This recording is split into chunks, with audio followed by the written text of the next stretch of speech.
Hello everyone, Namaste. My name is Arsh and today I'll be making a video on a new topic, and this time I will be introducing you to a gentleman whose name is Friedrich von Hayek.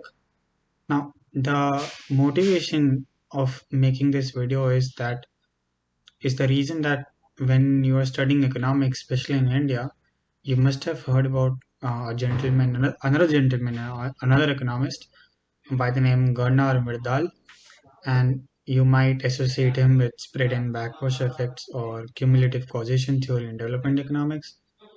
You might also know that Gunnar Myrdal actually won Nobel Prize in economics, but usually we are not taught that Gunnar Myrdal shared his Nobel Prize in economics with another economist. His name is Friedrich Hayek.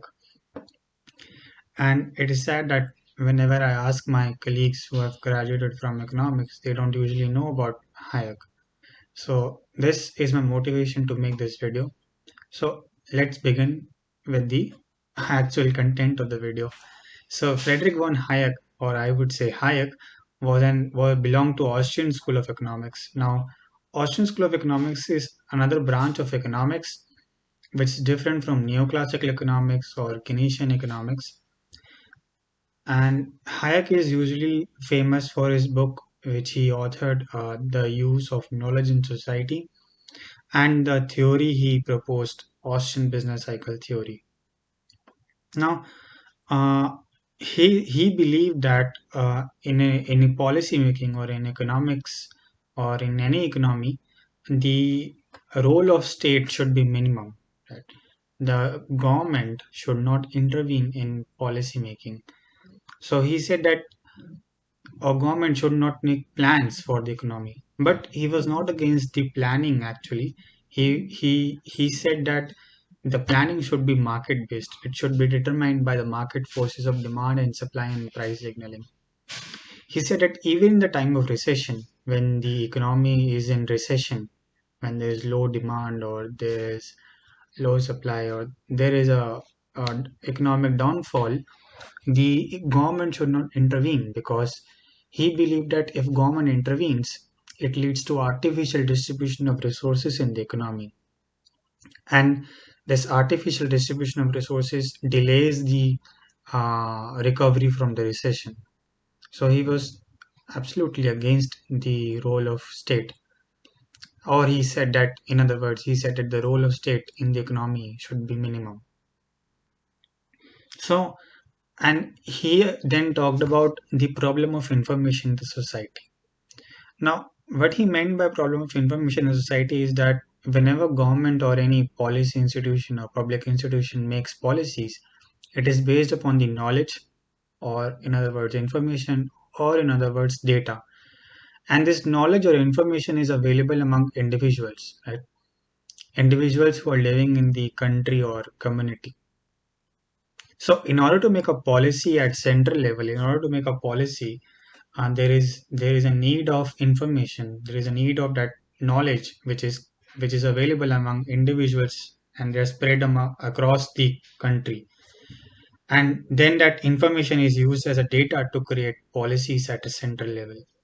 However, the problem is that, which Hayek highlights, that it is difficult to collect the information and aggregate it into data and then make policies because this information is continuously changing. It is very dynamic in nature. And obviously, it is difficult to collect information from each and every individual in the country, right? For which we are making policy, right? So he said that this idea of central planning is very inefficient. It doesn't work for the whole country in reality, right? So the solution he gave to this problem of information society is decentralization.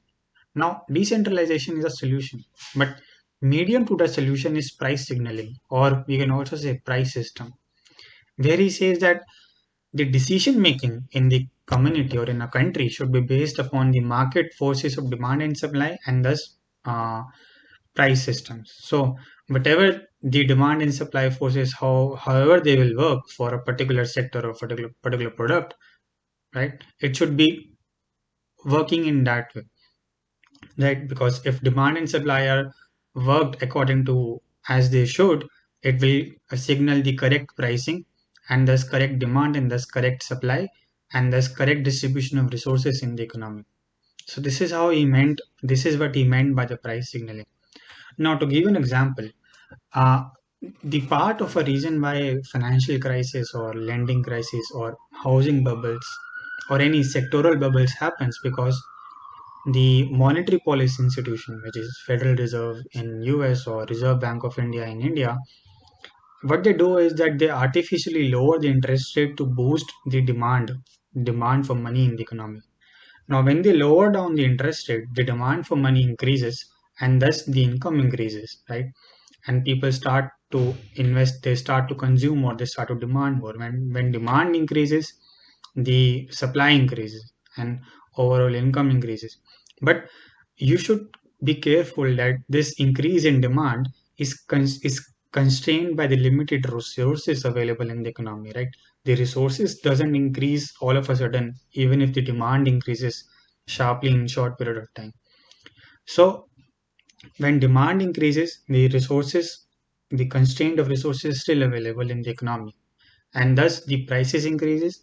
Therefore, there is an inflationary pressure in the economy. And usually what happens, it leads to a sectoral bubble. For example, it led to housing bubble in US in 2008, 2007, 8, right? And eventually when this bubble bursts, there is a crisis which happens in the economy, right? And it is very and the economic downfall leads to a very heavy price on economy, right? He was against this artificial signaling in the economy, right? So his solution of decentralization is also known as economic calculus. And he said that economic calculus does not solve the entire economic problem of society because the prime reason here behind this is that the data available to make this information is still does not represent the whole society, right? So this is what is all about Friedrich Hayek. And in future videos, I will be talking about Austrian School of Economics in detail, maybe about Austrian business cycle theory. And if someone asks you who is Friedrich Hayek or what is Austrian school, I think this video has enough content to answer that question whenever you encounter it within future life. So I hope you learned something from this video, and thank you so much for listening to me patiently, and looking forward to meet you again. Bye.